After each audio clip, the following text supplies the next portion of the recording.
Bill Clinton just went on camera and talked about Jeffrey Epstein again, not in a casual interview, a recorded deposition for Congress. And when that video got released, it instantly reignited one of the most uncomfortable questions in the entire Epstein story. How close did powerful people get before they say they realized who Epstein really was? Now, I need to say this clearly.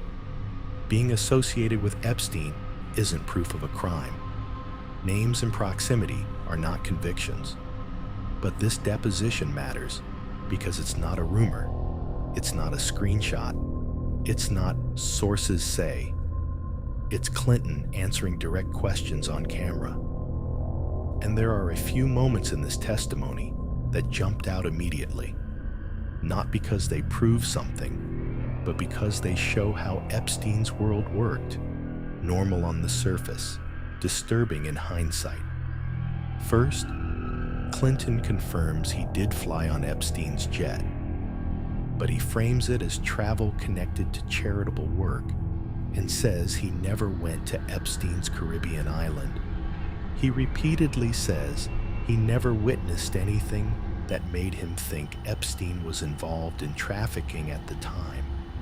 That's a key theme of this entire deposition. I was around him, but I didn't see it. And whether you believe that or not, it's the same line you hear from a lot of people connected to Epstein. Then Clinton describes Epstein as odd, but says he never saw anything that made him suspicious. That word matters, odd, because in these cases, odd is the polite version of something felt off. But off isn't enough to stop a social relationship.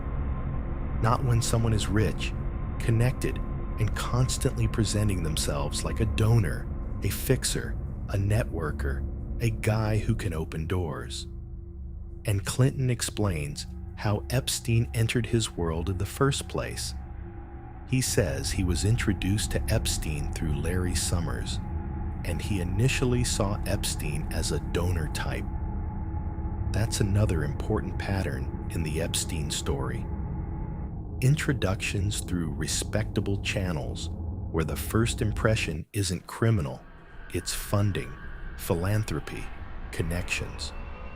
Now here's where the deposition gets uncomfortable. The moment that went the most viral. Clinton talks about Donald Trump and Epstein. Clinton says Trump once told him they had some great times with Epstein. Clinton places this conversation at a golf tournament around 2002 or 2003 and says Trump mentioned they later fell out over a real estate dispute.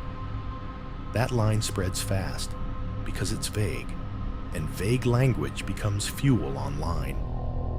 What does great times mean? Clinton says he didn't ask for more detail, and it's not proof of criminal activity by itself. But it's the kind of line that reopens the entire question of how Epstein was perceived socially in those circles before the scandal exploded. And both Clinton and Trump have denied involvement in Epstein's crimes. But the reason the quote hits isn't because it proves something. It's because it shows Epstein being spoken about casually, like a social figure, long before the public saw him as a monster. Now another moment in Clinton's testimony got attention because it's extremely specific.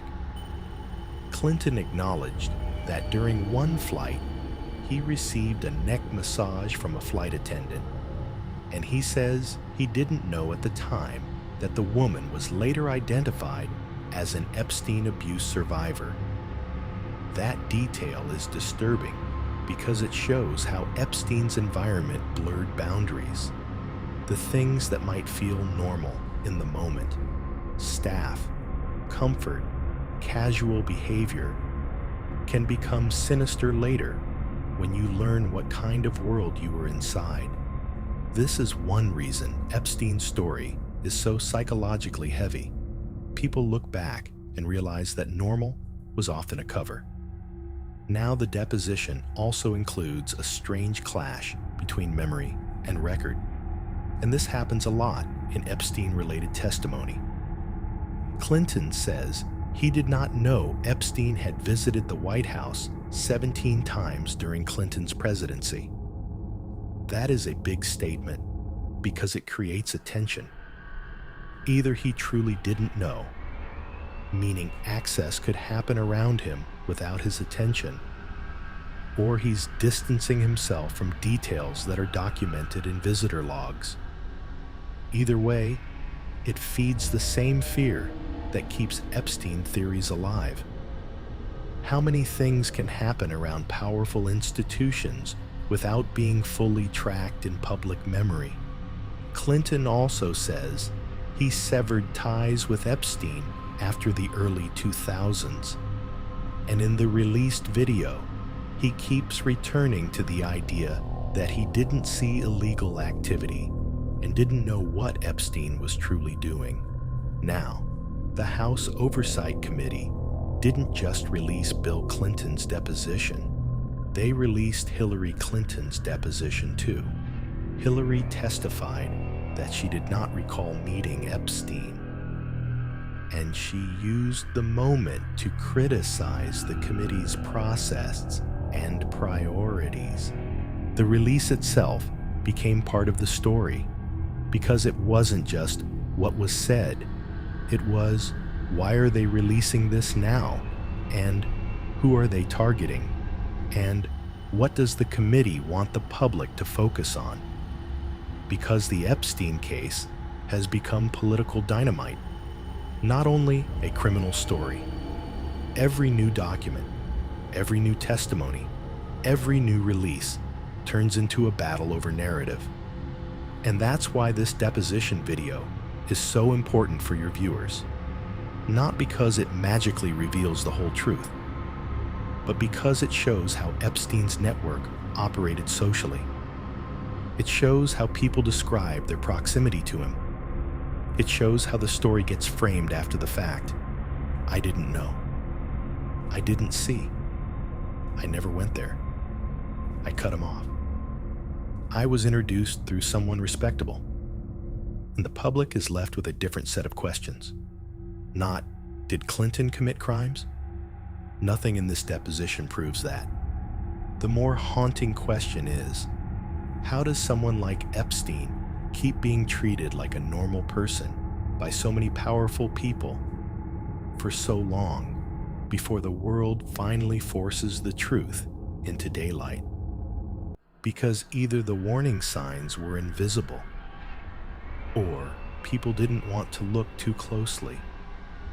And the reason the Clinton deposition matters is because it's one of the rare moments where you can watch a major figure respond on camera to direct questions about Epstein, not through a statement, not through aides, but through a recorded testimony. So here's where I land this. The deposition doesn't solve the Epstein story, but it does something that matters. It shows the public what powerful people say when they're forced to address Epstein on the record. It shows how they frame their proximity, how they define what they didn't know, how they explain what they saw as normal at the time. And in a story like Epstein's, normal at the time is one of the most chilling phrases of all. Because in hindsight, normal was often the mask.